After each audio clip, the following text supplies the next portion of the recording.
Hi everyone, welcome to Follow Your Heart here on the Natural Parent Magazine. I'm Anne Cullen, talking about sleep today. I get a lot of parents coming to me that are worried about letting their children sleep in their bed. And I'm not talking about with safe sleep and little babies. I'm talking about older babies and toddlers and even older. And here's my take on this, is when there is a need and you meet the need goes away. So if your child is happier being in bed with you, then that's what you should be doing. And if it is easier for you to meet your child's needs at nighttime because they are in bed with you, then that is what you should do.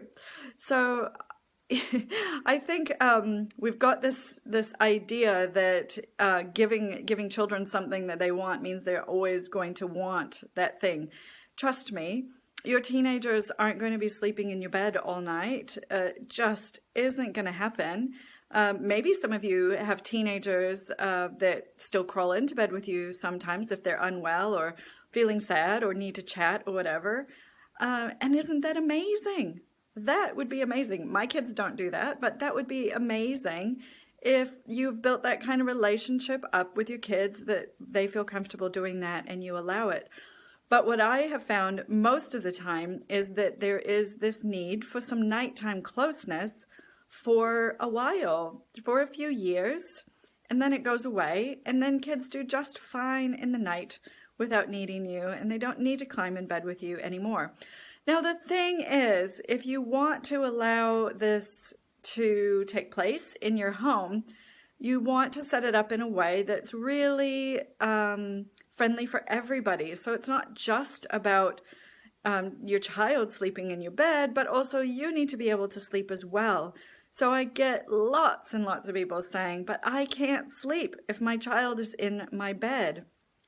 Okay, so let's talk about this a little bit and check out my video on creative sleep spaces.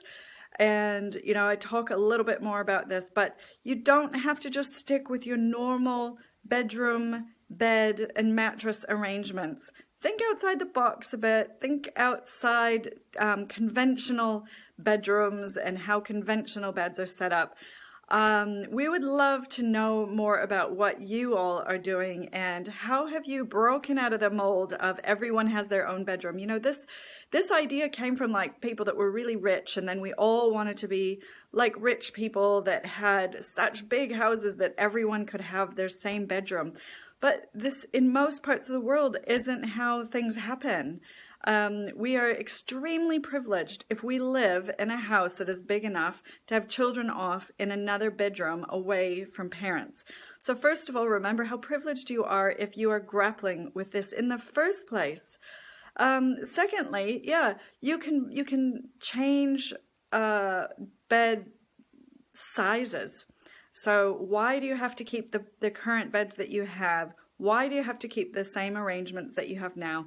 See what you can do about that. Now, the other thing is it works for some children to come to the parents, and it works for some where the parent goes to the child. So, for example, our second boy, who had a lot of nighttime needs right until he was about 6, we got him a queen-size bed for his room. Not just a twin bed or a king single. We got him a queen size bed. And that meant that if I was to go in and spend some time in bed with him, we both had plenty of room. So I hear so many stories about parents saying that they've got, that they crawl in bed with their child in their room, but they're just in a teeny little single bed. So why are we getting single beds for our kids? Just things to think about. And how many of you bought a cot or a crib with your first child and then realized very quickly with your second or subsequent children that cots and cribs just didn't even need to exist? So I know my second child never slept in one at all. The first one we tried, and he did once in a while, but not very often. And eventually the side came off that cot, and we pushed it up next to our bed, and then that created the bigger space. Without buying anything extra, we created a bigger space. So think about what you can do. Remember, a need met is a need that goes away. So meet your child's needs and Do what's easy, and often having your children in bed with you is easy. So, hey, keep following your heart on this one and support each other. Put the word out that you let your children sleep with you and you're not worried about creating a bad habit. In fact, quite the opposite. You know that you're meeting your children's needs at nighttime and you're really, really proud of it. So take care, everyone, and I will see you tomorrow talking about gentle discipline. Bye.